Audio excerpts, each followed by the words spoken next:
Dekabrın 22-sində Bakı Dövlət Universitetinin və Qərbi Azərbaycan İcmasının birgə təşkilatçılığı ilə Böyük Yolun Davamı adlı konfrans keçirilib. Əvvəlcə tətbiqi sənəd nümunələrinin qorunmasına və təbliğinə yardım İctimai Birliyinin Qərbi Azərbaycan sənətkarlığı layihəsi çərçivəsində Sərdarlı ailəsinin hazırladığı dekorativ tətbiqi sənəd nümunələrinin sərgisinə baxış keçirilib.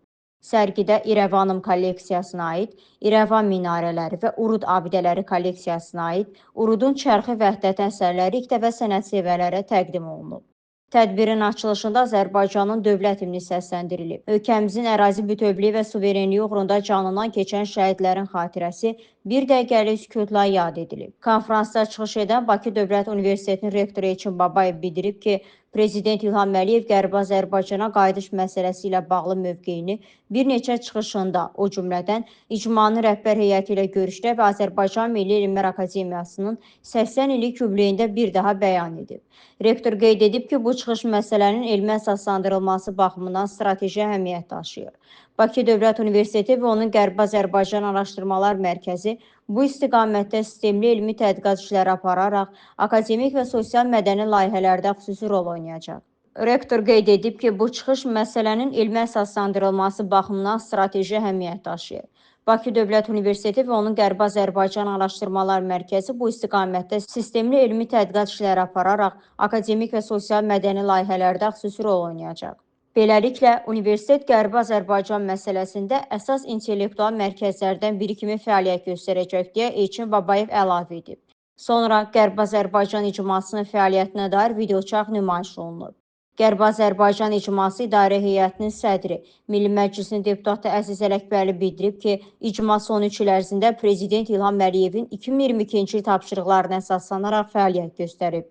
Noyabrın 3-də Azərbaycan Milli Elmlər Akademiyasının 80 illik yubileyində Prezidentin çıxışı isə növbəti mərhələ üçün qarşımızda duran vəzifələri açıq şəkildə müəyyənləşdirdi. İcma beynəlxalq təşkilatlara 119 müraciət göndərib. Hazırladığı 11 sənəd isə BMT Təhlükəsizlik Şurası, Baş Assambleya və İqtisadi Sosial Şura vasitəsilə bütün üzv dövlətlərə və rəsmi dillərdə yayılıb.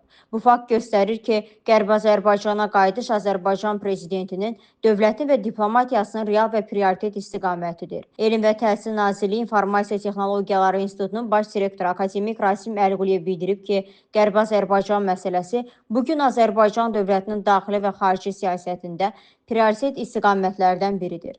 Prezident İlham Əliyevin yerli və beynəlxalq platformalarda bu mövzunu ardıcıl şəkildə gündəmə gətirməsi dövlətin siyasi iradəsini və məsələnin strateji əhəmiyyətini açıq göstərir.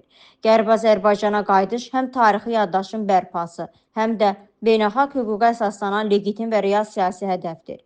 Qərbi Azərbaycan anlayışı təkcə ərazi deyil, yüzillər ərzində formalaşmış sosial mədəni mühitin, tarixi abidələrin və milli kimliyin bütöv şəkildə qorunmasına yönəlmiş mübarizədir, deyə akademik əlavə edib. Bakı Dövlət Universitetinin Ümumi Dilçi Kafedrasının müdiri, Qərbi Azərbaycan İcması Ziyalılar Şurası sədrinin müavini Nizami Cəfərov isə vurğulayıb ki, Azərbaycan xalqı öz tarixi torpaqlarına və ərazi bütövlüyünə böyük həssaslıq göstərir. Bu, xalqın mədəni yaddaşında mövcuddur.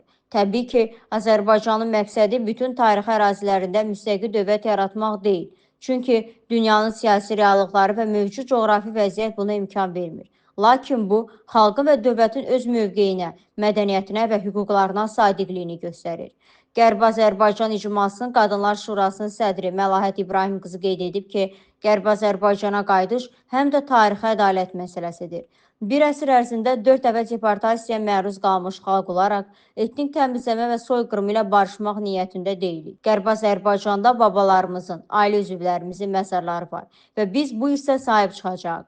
Bu iradənin canlı nümunəsini biz Qarabağda gördük. Eyni əzm və inamla sülh yolu ilə Qərbi Azərbaycana qayıdış prosesində də ön sırada məhz Azərbaycan gəncləri olacaq deyə Məlahət İbrahim qızı vurğulayıb. Bakı Dövlət Universitetinin Qərbi Azərbaycan Araşdırmaları Mərkəzinin direktoru Xalid Niyazov diqqətə çatdırıb ki, tədqiqat mərkəzimizin məqsədi Ermənistanda azərbaycanlılara məxsus maddi mədəni irsin, xüsusilə qəbr abidələrinin vəziyyətini sənədləşdirmək, həyata keçirilən diskriminasiya siyasətinin onların durumuna təsirini qiymətləndirməkdir. Araşdırmalar göstərir ki, Ermənistan yalnız işğalçı dövlət deyil, həm də mədəniyyətə qarşı sistemli soyqırımı həyata keçirən bir aktordur. Hər bir millətin etnik kimliyini müəyyən edən dəyərləri qorunmalıdır. Qəbir abidələrinin dağıdılması isə birbaşa olaraq xalqın tarixi yaddaşına, mənəviyyatına və mədəni irsinə qarşı yönəlib deyə Xalid Niyazov əlavə edib. Konfrans çərçivəsində Qərbi Azərbaycan İrsi kitabının təqdimatı keçirilib. Həmçinin ədəbi bədii hissə təqdim olunub.